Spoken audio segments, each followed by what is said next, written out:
I met my husband in 2002 in the hotel in Cuba that I was visiting for a week. In 2005, we were married.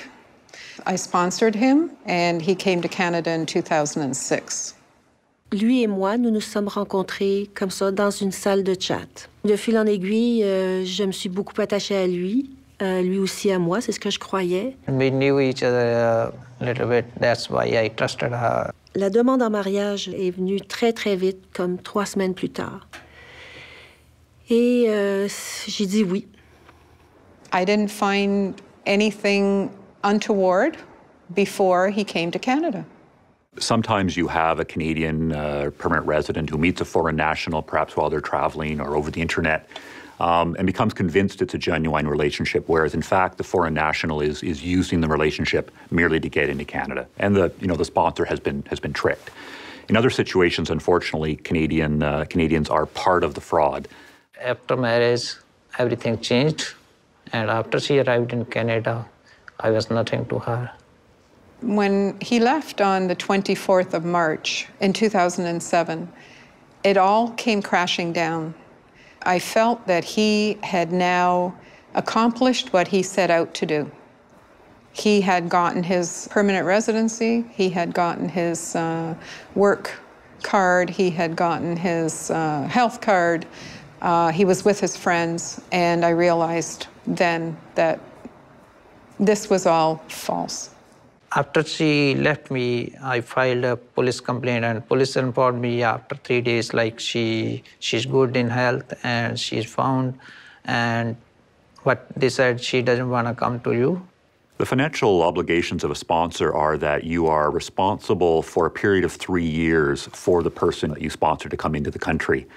So if the person you sponsor uses social assistance during that period, you'll be responsible for that and will have to repay that debt. Finalement, l'aide sociale, évidemment, j'en paye pour les 10 mois qu'il en a profité. Donc, j'en ai pour un bon 30 000 $. It's around $40,000. It's too much. It's too much for me.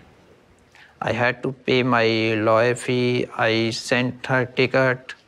So all my marriage expenses. J'ai envoyé de l'argent là-bas parce qu'il me disait qu'il en manquait ou qu'il en devait à d'autres.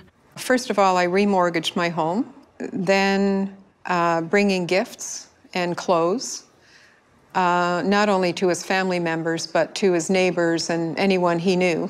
There are a lot of legal consequences for engaging in marriage fraud. It is fraud. There are the possibility of criminal sanctions, which can include a fine of up to $100,000 or imprisonment up to 5 years or both. Actually, I am a little bit strong person. I try to recover everything, but sometimes, yeah, it hurts. J'ai perdu beaucoup de confiance en moi. J'ai fait une bonne dépression avec des pensées suicidaires. I had to be medicated and be off work. All of it, it became too much. I thought that I was a worthless person that didn't deserve to be happy. We have a provision that someone who is sponsored to come into Canada for a period of 5 years, they cannot turn around and sponsor a new spouse or partner. We will detect the fact that it's a fraudulent marriage.